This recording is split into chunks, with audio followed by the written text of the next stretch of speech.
E agora nós vamos dar a nossa boa noite aos nossos mentores espirituais, aos mentores espirituais aqui da casa, que prepararam tão bem esse ambiente para nos receber, para nos dar conforto, para nos trazer todos esses ensinamentos tão importantes ao nosso crescimento espiritual. Porque, como Cristo disse, conheça a verdade e a verdade vos libertará. E é através desses ensinamentos que nós vamos irradiando as forças dos nossos pensamentos, da nossa energia, nós vamos nos envolvendo com o plano espiritual e vamos nos encontrando cada vez melhores, cada vez com o coração cheio de esperança por um novo porvir. Afinal, nosso planeta Terra está passando por este momento de transição, um momento de passar de prova e expiação para a regeneração, e nós temos que colaborar com o nosso Mestre Jesus para que tudo se restabeleça. Então eu convido a todos que possam tranquilizar o pensamento, aqueles que desejam, fechem os olhos, vamos nos conectando em pensamento com o nosso irmão maior, Jesus de Nazaré, que nos permitiu estar aqui nesta noite, para que nós pudéssemos, Mestre, mais uma vez ter esta luz do Evangelho na nossa vida. Jesus de Nazaré, quantas vezes será que nós vamos ter que te agradecer? Talvez no momento, no estágio da nossa evolução, ainda não nos cabe esse agradecimento maior. Mas nós sabemos que cada passo, Mestre, que nós damos rumo a esse conhecimento e com o propósito, a vontade da nossa transformação, nós vamos encontrando o agradecimento do teu amor, da tua paz, da tua misericórdia, de toda essa força espiritual, Jesus, que o Senhor nos envolve, através desses mentores espirituais, a equipe espiritual aqui presente. E assim, Mestre, que nós queremos envolver a nossa querida irmã Sônia, que tão bem se preparou para poder nos trazer com todo carinho, com toda emoção, esses ensinamentos. Permita, Jesus, que faça ressonância no nosso coração, na nossa vida, na praticidade do nosso dia a dia. Seja feita a tua vontade, Mestre. Nós sabemos que a tua vontade é que nós possamos conhecer o nosso Deus, o nosso Criador, e falarmos com a galhardia do coração, o Pai nosso, que une todos os corações. Que assim seja, graças a Deus. Todos bem, crianças? Nós temos aqui, para quem não conhece, a nossa querida irmã Sônia. Ela é expositora, tem um trabalho belíssimo de divulgação da nossa doutrina espírita, que, como nosso querido irmão Emmanuel disse, a maior caridade que nós podemos fazer pela doutrina espírita é a sua divulgação. E é o que ela está fazendo, né, Sônia? Nos trazendo todo esse ensinamento para que nós possamos ser, corrente do bem, multiplicar esse conhecimento e nos levando adiante.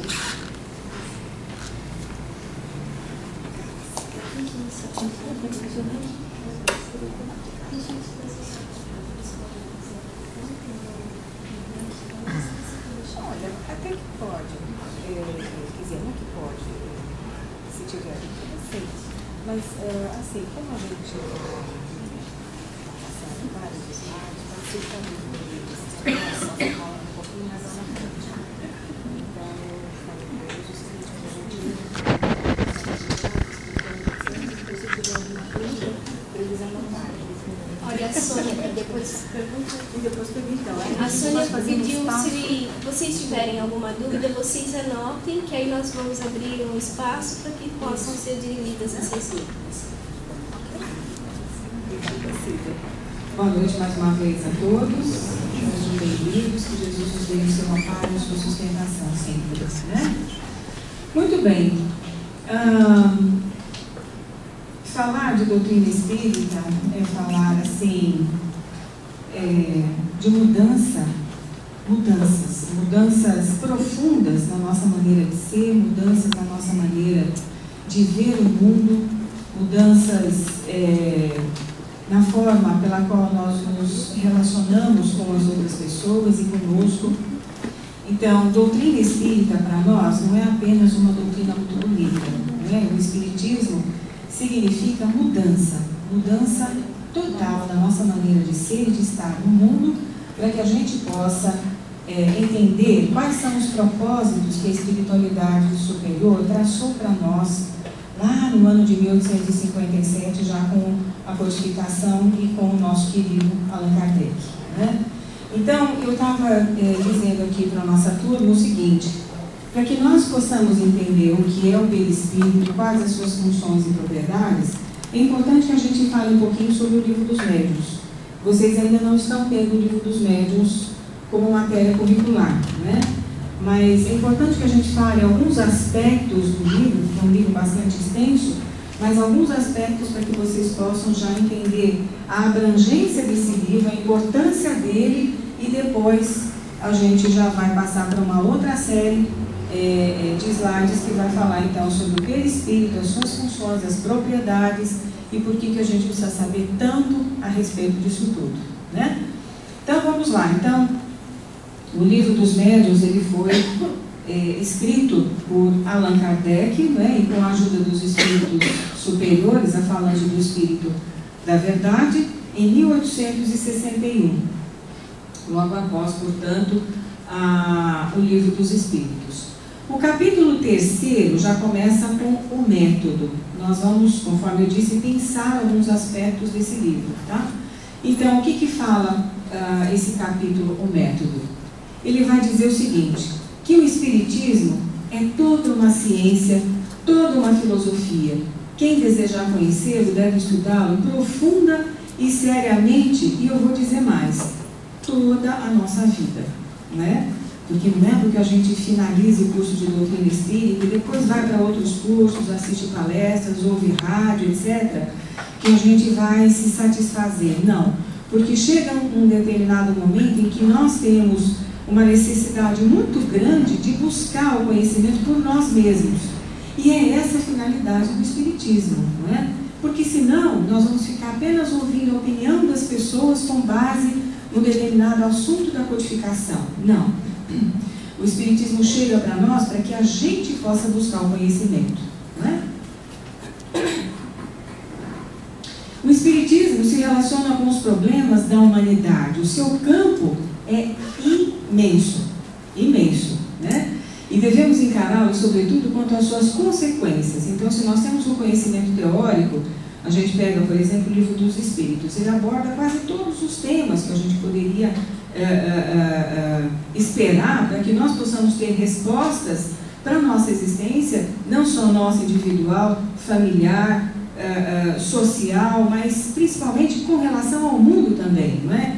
A Cida falou que a gente está agora passando pelo momento de transição, e essa expressão está sendo muito utilizada para dizer o seguinte: não é que a gente passa de um degrau para o outro, nós vamos passando gradativamente, dia após dia, segundo após segundo, minuto após minuto. Nós vamos entender quais são as necessidades que o meu espírito tem, que o nosso espírito tem, para poder ascensionar para essa outra faixa mental, essa outra faixa consciencial. Então, não é uma situação social, né? Quando Jesus diz assim, que muitos são chamados e poucos os escolhidos, não é que Deus está nos separando à direita os bonzinhos e à esquerda os maus. Não, nós estamos nos selecionando, nós, né? Com as escolhas que a gente faz. E isso fica tão patente, tão claro, que não há como a gente dizer, não, aquele lá ainda não sabe. Sabe e demonstra, né? Então, hoje, quando a gente vê o mundo, quando a gente vê o nosso Brasil, principalmente, a gente sabe que o nosso país é um país dividido, assim como as outras sociedades. E a gente sabe identificar exatamente quem são essas pessoas, aquelas, pelas escolhas que as pessoas fazem, né? Então, aí já fica definido para nós as centenas de milhares de degraus evolutivos que fazem parte, que compõem a nossa sociedade atual. Isso é transição, né? Então, a transição não é a gente ficar esperando apenas e tão somente as tragédias acontecerem, como essa que nós estamos vendo agora. Não, como outras também, como já vimos também. Aliás, esse século está sendo pleno de tantas coisas, né? Tantos movimentos, tanto sofrimento, mas não é isso a transição. Isso é só um instrumento que a natureza se utiliza para alavancar a nossa capacidade de apreensão, principalmente da nossa natureza real. Nós somos espíritos e estamos na matéria, né? Então, quando a gente diz eu, a gente aponta para o corpo, né? Mas, na verdade, quando a gente diz eu, a gente está dizendo espírito, eu espírito, né? E não eu corpo. O corpo vem e passa, né? A gente vai transitando numa viagem quase que infinita através dos corpos para que a gente possa ascensionar, aprender, enfim, passar por compromissos, né, herdeiros que nós somos de vidas anteriores. Então, quando a gente chega nessa existência, a gente está com todos os compromissos do passado, a gente tem lastros lá atrás que fazem com que a gente tenha compromissos muito sérios nessa própria existência, não é? Mas, ao mesmo tempo, a gente também tem realizações a fazer. E é isso que os benfeitores espirituais nos incentivam. Não olhar para trás. Olhar para trás, não. A gente tem que ter, sim, a condição de cumprir com os compromissos, mas, acima de tudo, ter todo o empenho em crescer e evoluir, andar para frente, né?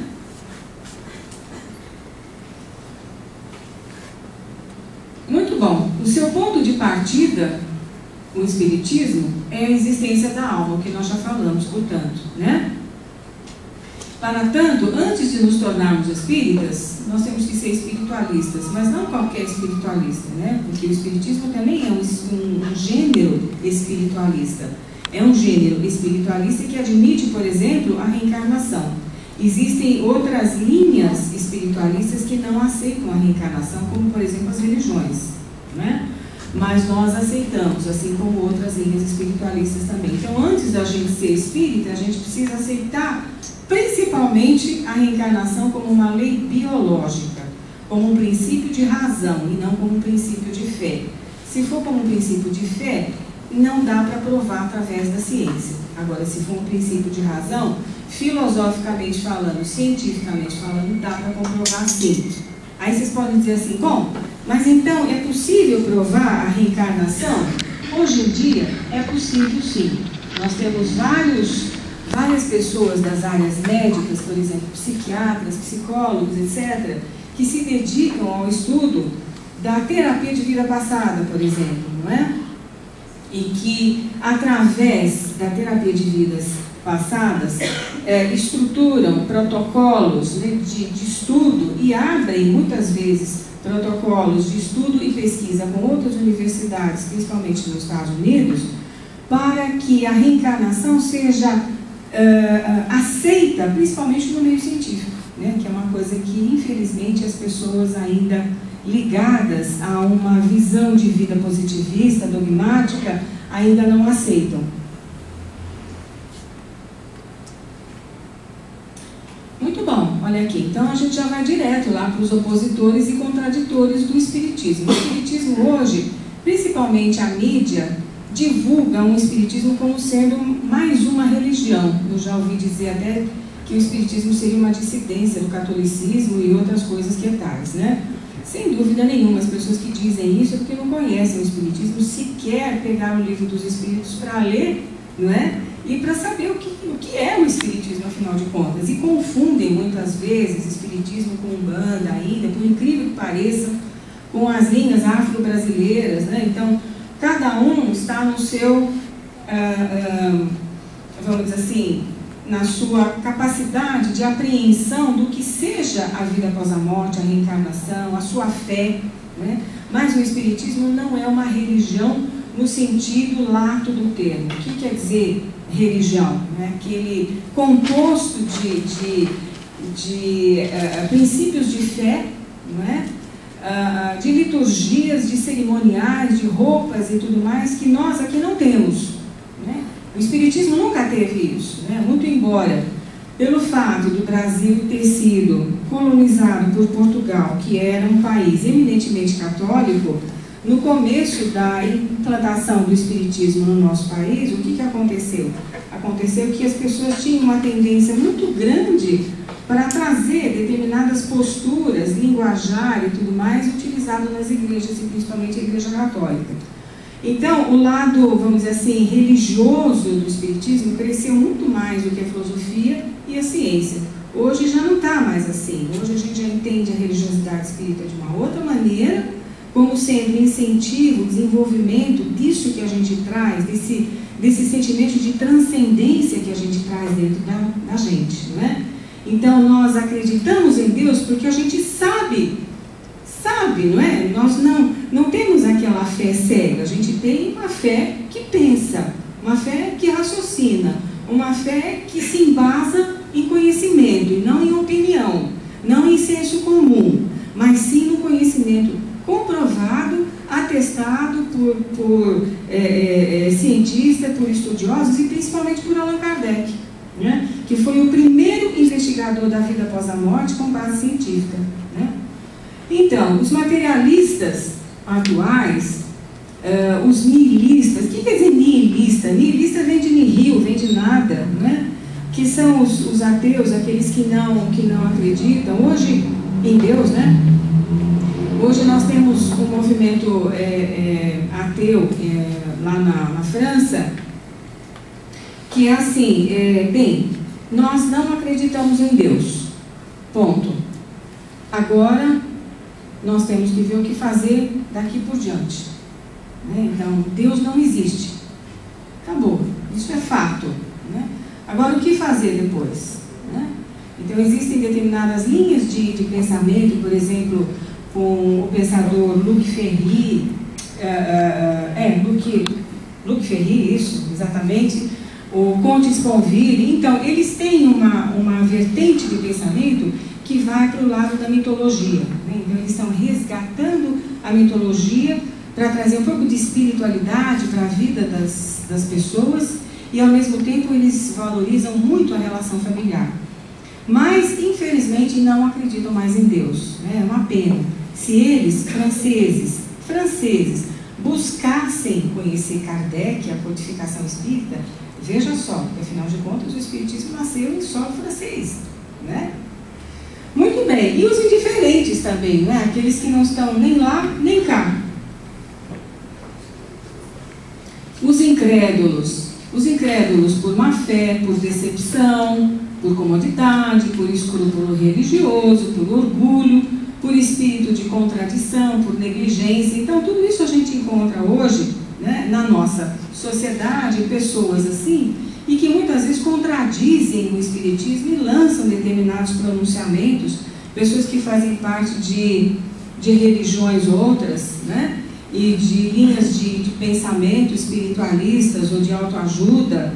Então, todos esses, infelizmente, não conhecem o espiritismo e, portanto, não poderiam falar sobre ele. Aliás, é o Kardec mesmo que diz, para que você possa falar do espiritismo é necessário conhecê-lo. Os adeptos e espíritas, portanto, existem espíritas sem saber, né? Que são aqueles que trazem um sentimento inato dos grandes princípios filosóficos da nossa doutrina. Reencarnação, lei de causa e efeito, a existência da alma, a pluralidade dos mundos, a comunicabilidade dos espíritos, né? Todos esses são princípios espíritas.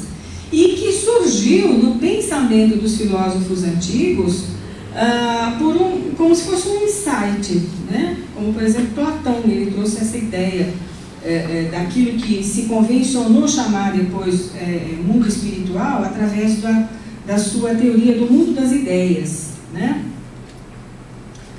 E escritores, poetas, há os espíritas experimentadores, que buscam somente o fenômeno, aqueles que surgem na casa espírita apenas em busca do fenômeno, né? Ou seja, quero falar com os espíritos, ou então eu quero apenas receber o tratamento e ir embora, né?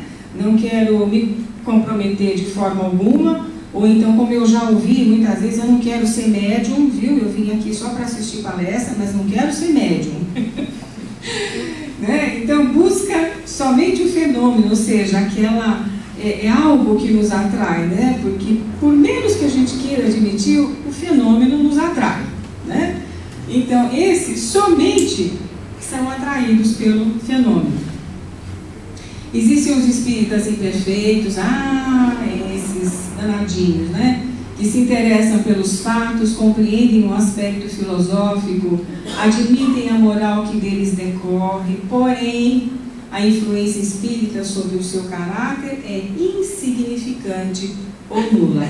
Ou seja, entram de um jeito e saem do mesmo jeito, né? Muito embora tenham acesso ao conhecimento, reconheçam a veracidade das palavras dos espíritos, a verdade que está por trás de toda uma teoria que está em 5 livros da codificação, mas isso não altera em nada o seu caráter e a sua maneira de ser ou de estar no mundo, né? E os verdadeiros espíritas, que são aqueles que admitem tudo aquilo ali, esforçam-se para fazer o bem e educar as suas más tendências, né? Sem dúvida nenhuma que todos nós somos aquele lá de baixo, não é isso? Né? Os verdadeiros espíritas? Não estão brincando, não. Se estão aqui hoje é porque são, né?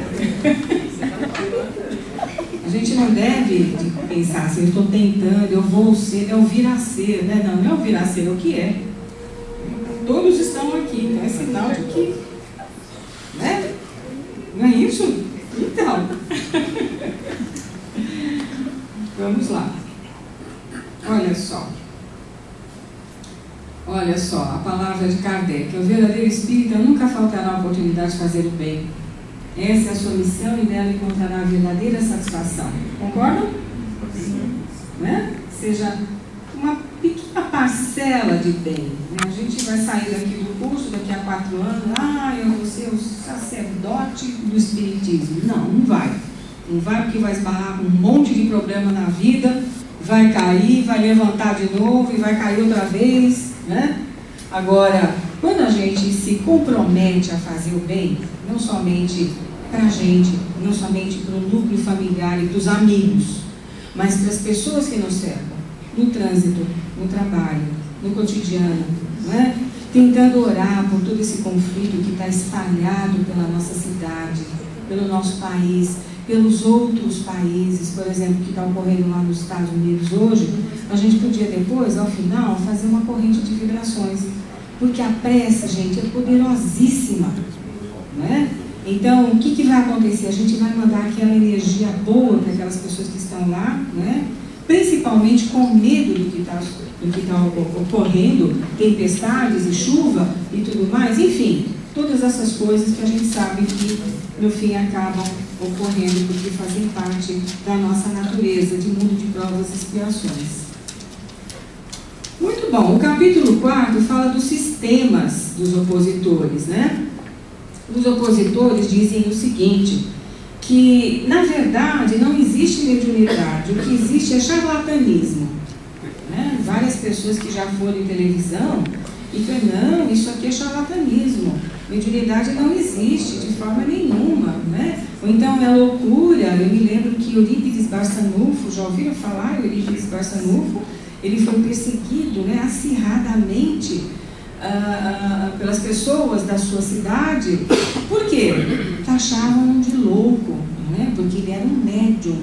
De efeitos físicos, de efeitos intelectuais, ele era um homem extraordinário, fazia muito, e era tido como sendo louco e que tinha alucinações. Se não, charlatão, né? Agora, muitas vezes a gente pensa que essa fase já passou, mas não passou não, ela foi renovada com os argumentos do presente. Percebe como uma coisa interessante? No capítulo 24, nós vamos falar um pouquinho sobre a identidade dos espíritos que se manifestam. Olha lá. São os entraves para a boa prática espírita através da mediunidade. Quando uma pessoa é médium, ela é médium 24 horas, viu? Não é médium só porque está no centro, né? Porque vem para cá, passa pelo curso, vai para as tarefas mediúnicas. Não, é médium 24 horas. E 24 horas o médium tem que saber o que fazer e como lidar com aquela extrasensibilidade que ele traz, né? Então, ele está muito sujeito à obsessão, muito mais do que as outras pessoas, pela própria sensibilidade dele, né? E, portanto, há uma necessidade muito grande de se conhecer a real identidade dos espíritos que se aproximam dele. Não só durante o trabalho mediúnico, porque a casa espírita ela tem toda uma proteção vibratória.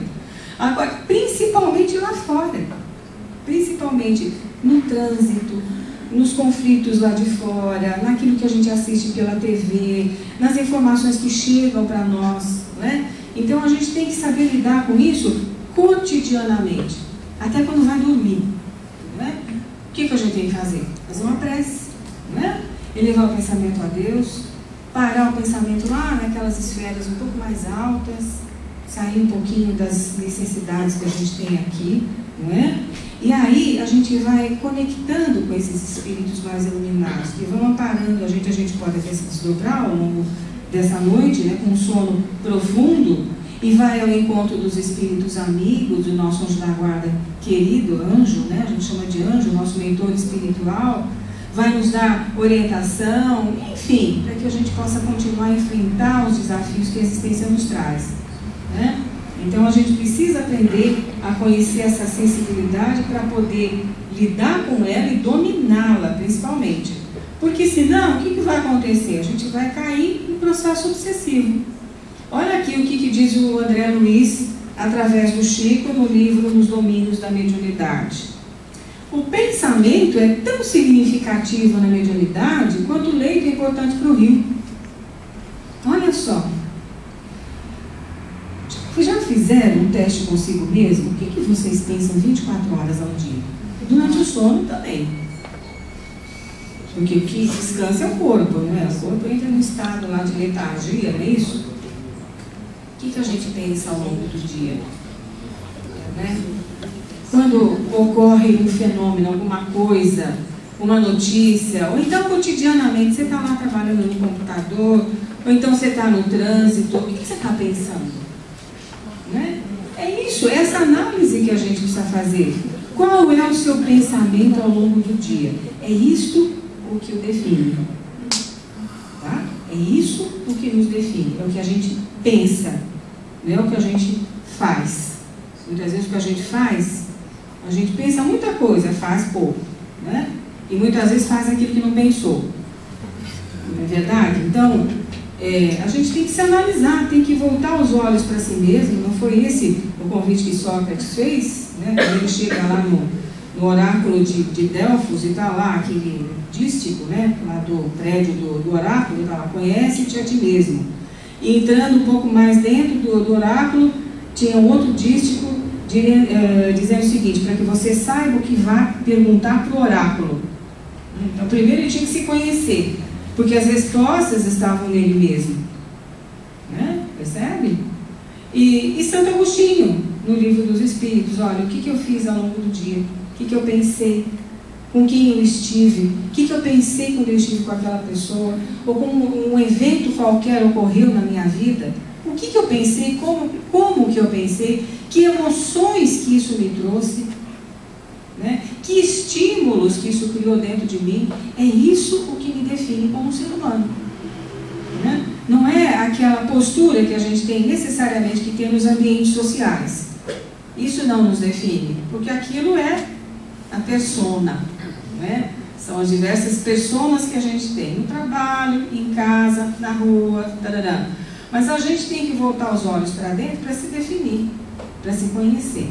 Não tem necessidade de estar falando para todo mundo, mas para si mesmo tem, né? E para que possa mudar naquilo que precisa mudar, né? Então, esse é o Emmanuel falando, olha só, num livro chamado Vozes do Grande Além. A ideia é um elemento vivo, de curta ou longa duração, que exteriorizamos de nossa alma e que, exprimindo criação nossa, forma acontecimentos e realizações, atitudes e circunstâncias que nos ajudam ou desajudam, conforme a natureza que lhe venhamos a imprimir. Olha só, por isso que se diz que o pensamento é criador, não é isso que os psicólogos dizem? Pois é, o Emmanuel já disse antes, né? E o Kardec antes dele.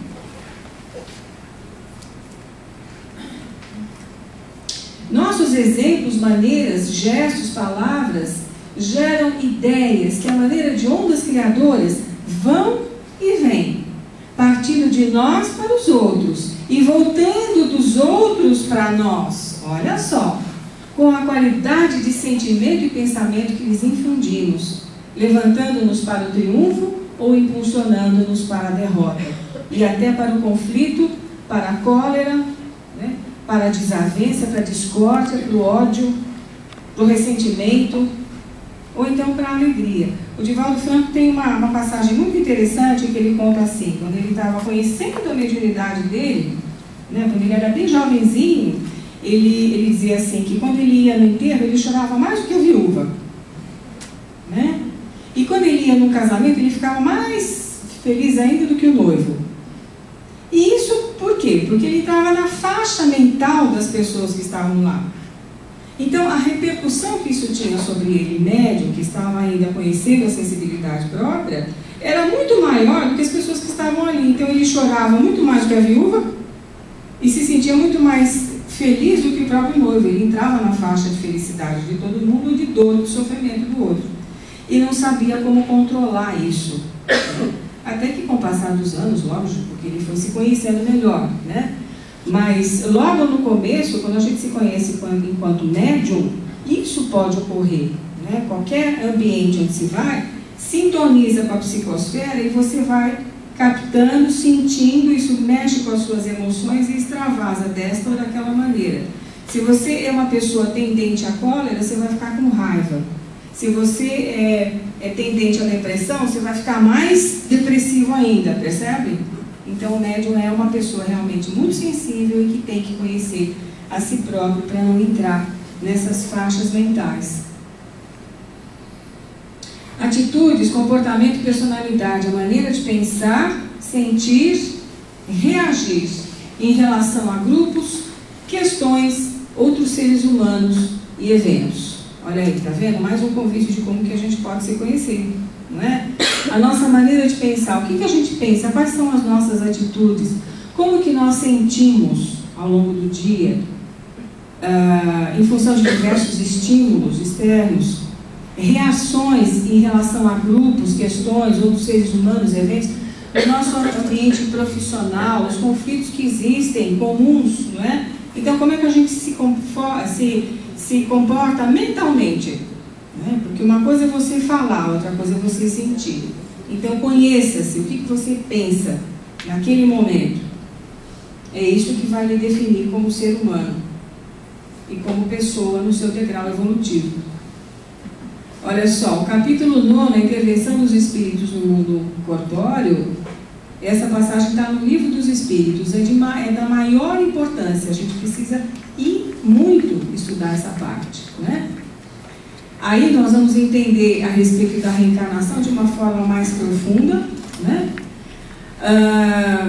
Conhecendo essa intervenção dos espíritos no nosso mundo, na nossa maneira de pensar, nós vamos delimitar o assédio espiritual. Impedir, infelizmente a gente não consegue isso, porque nós estamos num plano de evolução, de provas e de expiações. Mas a gente pode, pelo menos, diminuir a intensidade desse assédio. Porque assédio, todo mundo sofre. Né? E quando cai num processo obsessivo, por conta de descontroles emocionais e de postura diante da própria vida, muito mais, porque o obsessor traz deformações de percepção ou de memória que vão ser passados para a pessoa que está sendo obsediada. Esse link vai fazer com que haja aquele conúbio espiritual, aquela vampirização, né? Aquela troca, não só de energia, mas como forma de pensamento negativo entre médium e espírito. Capacidade de analisar-se com relação a si mesmo e no convívio social, portanto. É isso que nós precisamos. Analisar os sentimentos e emoções que geramos em nós mesmos, ou seja, a nossa própria psicosfera, a gente precisa se definir. Analisar as reações que as atitudes e ou eventos externos geram em nós por ressonância. Né? Analisar-se diante da própria condição de médium, ou seja, a sensibilidade exacerbada, como que nós nos comportamos, né? Diante de alguns eventos. Então, mais uma vez, aquele convite que Jesus faz para a gente de orar e vigiar. Isso aqui é constantemente. Orar não é dizer que a gente vai orar o tempo todo, não. Estar em estado de oração é uma coisa diferente. É você não cair, vamos dizer assim, 80% lá na psicosfera que nos rodeia. Né? É evitar ao máximo cair na psicosfera de perturbação. Isso é orar. E vigiar também é a mesma coisa. Vigiar é quando já toma conta da nossa parte emocional e aí a gente se envolve com aquele evento, seja ele qual for. Então isso se chama também autocontrole, né? Muito bem, através da reencarnação nós vamos conhecendo as nossas tendências e aptidões. Nós podemos não saber o que fomos numa vida anterior, né? Ou em vidas anteriores, mas a gente pode saber exatamente como foi, olha aqui, através das nossas tendências e aptidões. Tendências tanto negativas e aptidões positivas, que já foi um progresso que a gente já realizou, né? Mas sempre nós temos esses dois lados. Nós somos seres duais ainda, né? Então, a partir do instante que a gente aceita a reencarnação e está aqui, é porque nós estamos nos desenvolvendo para melhor. Então, mas ainda somos seres duais, né? Então, são os laços com o passado distante ou recente que geram comportamentos estereotipados, sistematizados ou fixos. Basta que a gente analise a sociedade como ela se apresenta, para que a gente possa entender isso, né? Comportamento estereotipado, qualquer coisa que aparece na televisão, todo mundo vai atrás. Ah, lançou a moda, não sei o quê, todo mundo... Né? Então, nós somos assim, uma sociedade que vai e volta ao sabor da mídia. Vai e volta. Se a mídia diz tal coisa, vai todo mundo lá. Se a mídia diz não sei o quê, vai todo mundo aqui. Se o artista que está na Berlinda disse tal coisa, lançou uma música, vai todo mundo lá. Ah, não, mas você não ouviu ainda aquela música? Como? Está na internet. Será que isso é ter personalidade, gente? Acho que não, né? Olha, tem um pensador aí, chamado Friedrich Nietzsche. Ele diz assim, que isso é mentalidade de rebanho. Ele era bem danadinho, né? Ele falava bem assim, mentalidade de rebanho. Onde um vai, todo mundo. Então a gente precisa ser mais autônomo, né? Ter mais autonomia, não ir muito na conversa da mídia, não. Afinal de contas, quem é a mídia? Ninguém sabe, né? Quem são as pessoas que estão por trás da mídia? Né? Gostaria de saber. Os espíritos não são iguais nem em poder, nem em conhecimento, nem em sabedoria. Há uma variedade, uma diversidade de graus evolutivos imenso, portanto. Espíritos desencarnados e almas, espíritos encarnados. Estamos absolutamente cercados por espíritos. Né? Se alguém tivesse uma evidência aqui agora, a gente ia ver uma multidão de espíritos, né? Não só nós que estamos aqui, né? Alguém é vidente aqui? Não? Não? Pela inferioridade física e moral da Terra, há espíritos inferiores mais numerosos. Concordam com isso? Então, os eventos que a gente vê ocorrendo no mundo hoje dão para a gente uma notícia, né? Infelizmente, muitas vezes a gente olha as notícias, as pessoas que fomentam guerras e tudo mais, dá uma dor no coração, não dá? Porque são vidas que se perdem à toa, por nada.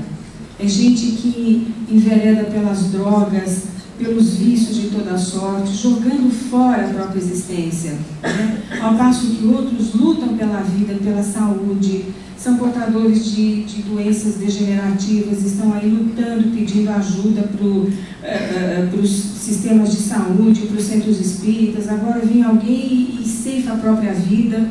Então há um alto e baixo nesse planeta que às vezes causa assim, impressão, né? Mas como que pode ser isso, não é verdade? Então, é pela inferioridade física e moral da nossa geração encarnada hoje.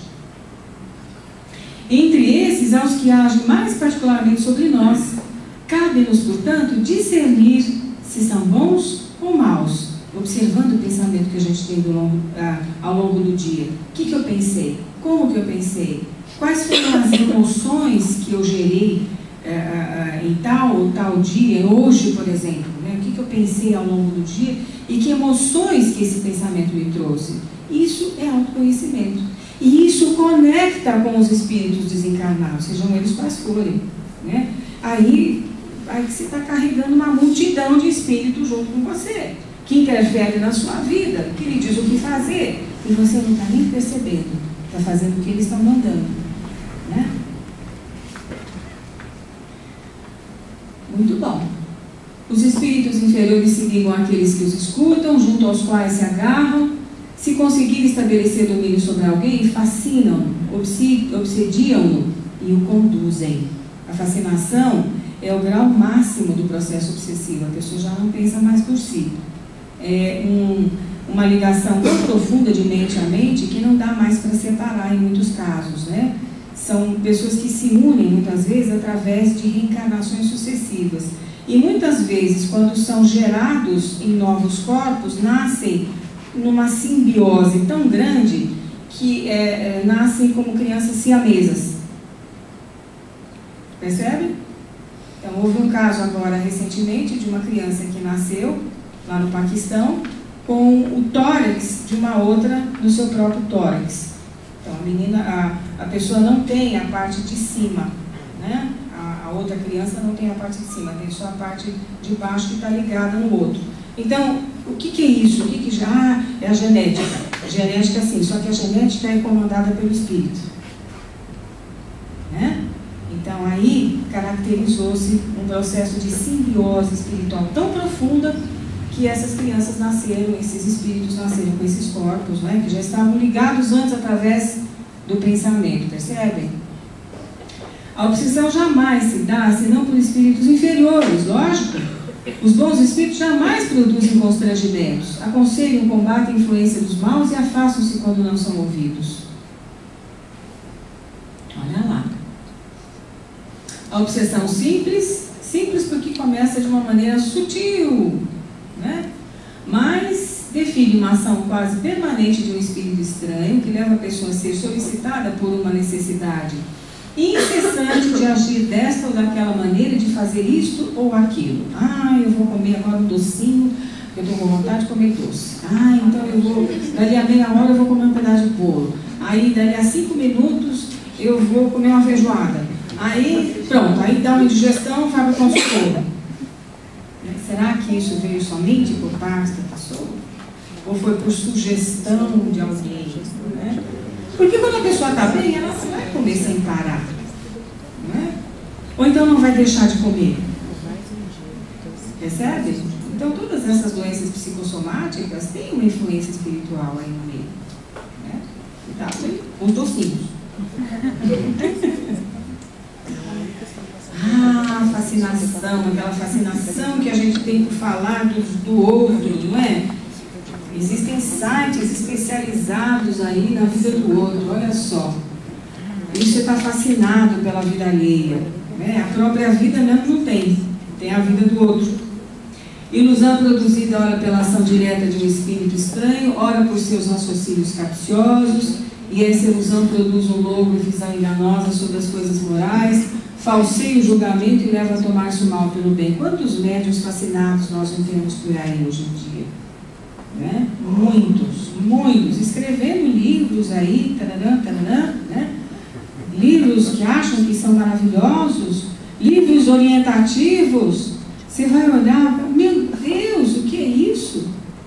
Pseudo-verdades. Os espíritos nos alertaram, Jesus já tinha falado, cuidado com os tempos que virão, porque estarão repletos de falsos profetas. O que é falso profeta? Interpretando essa linguagem, são espíritos que causam fascinação, por conta das imperfeições morais que aquele médium traz. Então, cuidado quando selecionam livros, até livros que se dizem espíritas e na verdade não são. Né? Lembra desse filme aqui? Nessa série do Peter Jackson, que é o Lord of Rings, né, O Senhor dos Anéis, ocorrem vários processos obsessivos através de metáforas, como vários filmes hoje em dia, né, trazem processos obsessivos aí por metáfora. A subjugação, ligação moral que paralisa a vontade de quem a sofre, impelindo a pessoas mais desarrazoadas ações e por vezes mais contrárias aos seus próprios interesses. Então aquela que já não pensa mais por si, né? É comandado pelo outro. Esse é o Leon Denis, é o consolidador do espiritismo após a morte de Kardec, na França. Então ele diz: a vontade é a maior de todas as potências. Apressai-vos para a conquista dos vossos destinos. Se a gente quer, por que não fazer? Se nós queremos ser bons, por que não ser? Não é? Nós não temos que dar satisfações aos outros pelo fato de querermos ser bons. Ah, mas eu vou estar me humilhando diante do outro. Você que se sente humilhado. Se ele quer humilhar, ele é que está carente, não é? E não você. Você já fez a sua opção, né? Tenha, portanto, coragem de ser bom. A calma e a serenidade são essenciais para enfrentarmos as situações, desafios que a vida nos apresenta. Olha só, o Pedro Rosa falando para nós: guarda a esperança firme, edificando o futuro, ajustemo-nos no íntimo e dissiparás todas as sombras que porventura te envolvam em derredor. Calma, serenidade, paciência. Tem uma mensagem muito bonita do Emmanuel também, dizendo assim, não, aliás, não é Emmanuel, Bezerra de Menezes. Muito embora a gente esteja vendo muitos dramas, muitas tragédias, etc., mas não amofine, não se entristeça, né, diante de tudo isso, porque Jesus está no leme. Capítulo 24, Identidade dos Espíritos. A gente tem realmente que conhecer a identidade daqueles que nos inspiram. Portanto, olha só, que os espíritos não trazem nenhum documento, né? Não trazem RG. Eu sou o espírito mal, tá? Não é assim que eles se apresentam para nós. Não? Então, eu sou um espírito que está fingindo ser bom, tá bom? Não é assim, né? O critério que a gente tem que utilizar, portanto, é um bom senso, que é o que os espíritos superiores nos dizem. Quando a gente define a presença de um espírito superior, é porque nós já analisamos a sua linguagem, olha lá, palavras nobres, conteúdo digno, correto. Aliás, até com as pessoas encarnadas, não é? É assim mesmo que a gente faz análise. Ações condizentes com as palavras, só ensinam o bem, dão conselhos perfeitamente racionais. Os levianos têm uma linguagem dúbia, meias verdades, predições absurdas, intenções de prejudicar ou de causar distúrbios, interesses escusos. Gente, isso é para encarnado e para desencarnado também, né? Astúcia e inteligência. Quanta gente astuta não está por aí, não é? O momento atual é de prudência, é o que os espíritos dizem, no pensamento, nas ações, nas palavras e nas decisões. Viver com dignidade, com base no respeito a si mesmo e ao próximo. Paulo de Tarso tem uma frase tão importante: tudo me é lícito, eu posso fazer tudo o que eu quiser, mas nem tudo me convém, né? Porque hoje a gente já sabe que existe um retorno, né? Você pode plantar, mas a semente você vai ter que recolher. Aliás, você pode plantar a semente, mas o fruto você vai ter que recolher. Então vamos lá para o outro agora, que é o perispírito. Até que enfim, né?